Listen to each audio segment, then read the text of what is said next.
In the past 6 months of 2025, I spent 3 months in Lisbon, 2 months in Bali, and 1 month in Da Nang, Vietnam. Now I am going to break down my exact experience so you know which one of these places will fit you the best. Whether you're a digital nomad, remote entrepreneur, or just looking for your next adventure, we're gonna rate each city from 0 to 5 on 5 key factors: aesthetics, community, food, lifestyle, and price. By the end of this video, you know which place deserves your time and which of them might look good on Instagram, but not in real life. Let's kick things off with something we all care about: how these places actually look and feel. Aesthetics. Well, let's start with Lisbon.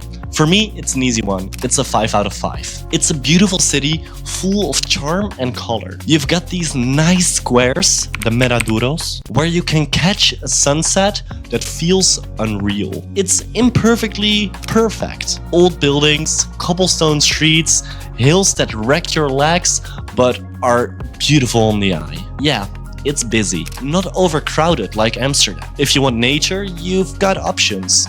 You drive 30 minutes and you can hike in Sintra. With all the castles, it's a full-on fairy tale vibe. And if you want the beach, you can head to Caparica, also 30 minutes out, and I even worked a day at the co-working there, where you literally have a view on the beach. Next up, Bali. In my honest opinion, 3 out of 5. Yes, it can be beautiful. Being near the rice fields, it's incredible. Sunsets, top tier. Temples and waterfalls, they're epic. But let's be honest, Canggu, it's quite a mess. Me and some friends, we started calling it our favorite shithole to be. There's almost always construction, it's chaotic, not super clean, mass tourism everywhere. Uluwatu, it's better, less aesthetic. Ubud, it's busier, but it has nature. Still, it's a third world country, and you feel that in the infrastructure and the buildings. But if you're going for raw beauty,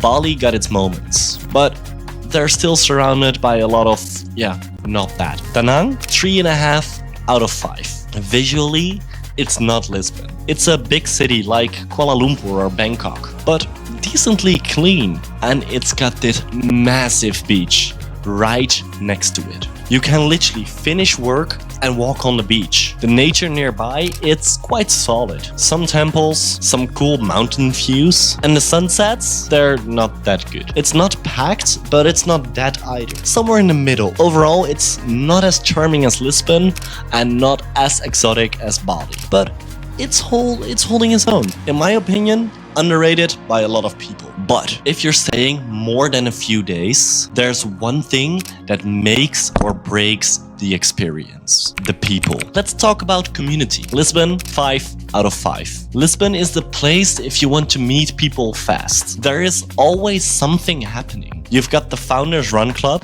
FRC, events at all the co-workings, and Meetup, it's huge there. Whether you're in crypto, wellness, startups, or just sunset drinks, you'll find your people. And the best part, it's structured, organized, and consistent. You don't have to chase anything. It's there if you just go on Meetup. Bali, 4.5 out of 5. The community in Bali, it's strong, but a bit more on the chaotic side. It's not as organized as in Lisbon, but the connections, they feel real. You meet people at gyms or the expensive gyms, co-workings, and of course, the famous run clubs. Sometimes there are some events, sometimes not. It all just happens more organically there. No schedule, no rules, just a vibe. And honestly, that works too. Da Nang, 2 out of 5. This is where it dropped off for me. Meetup, pretty much empty. No real central scene. I didn't spot many consistent places where people came together. The one exception, co-work Da Nang. Big shout out to Anton and Tiffany. They really go all in on building something there. They organize events, host dinners, make intros. But outside of that bubble, not that much happening. Now, let's move into something way more delicious. Because if you're living somewhere long enough, you're not just visiting the food scene, you're surviving on it. Lisbon, 5 out of 5. Food in Lisbon, it's quite solid. You've got almost everything from touristy spots to hidden gems. Plus, tons of trendy cafes and brunch places, if that's your vibe. The restaurant quality it's quite good. And if you want to cook, you've got big chains like Pingo Doce and Continente everywhere. So you're covered both ways. Eat out or stock up and cook at home, no stress.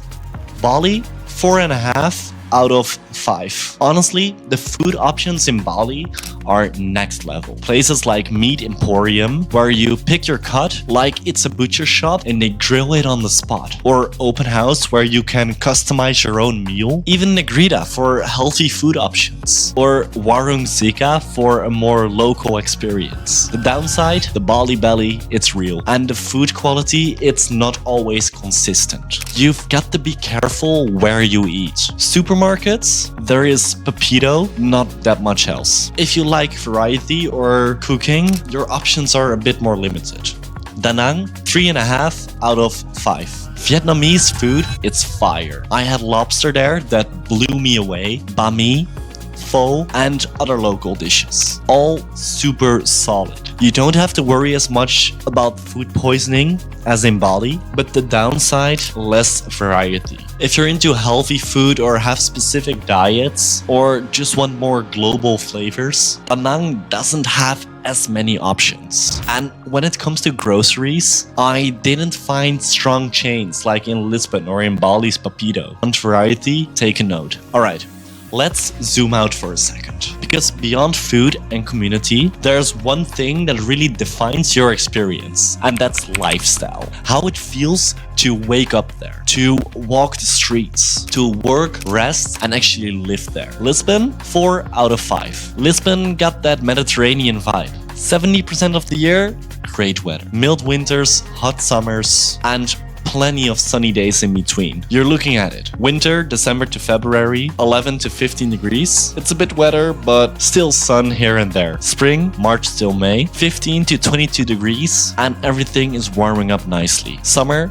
June till September, 28 to 30 degrees, and a bit on the dry side. Fall, October, November, 18 to 25 degrees, with some light rain if you're unlucky. You've got options here. Surf in Caparica, hike in Sintra, work from a rooftop, and grab a dinner in Alfama. The pace, it's laid back, but not sleepy. Great for getting shit done, with a little sunset on the side on the beautiful Meraduros. Bali, 4.5 out of 5. Bali, it's paradise, with a few caveats. It runs on a tropical monsoon cycle. Dry season, April till October, 26 to 33 degrees. Sunny and dry. Wet season, November till March, 24 to 31 degrees. Humid with heavy afternoon rain. So yeah, you'll sweat, but it's worth it. Surfing, it's amazing. Gyms and recovery centers everywhere. Smoothie bowls for breakfast. Beach sunsets for dessert. And if you're working European hours, the time zone, it's magic. Mornings are all yours. Canggu, it can be a bit chaotic, but Uluwatu offers more calm. The lifestyle here, healthy, social, almost too good.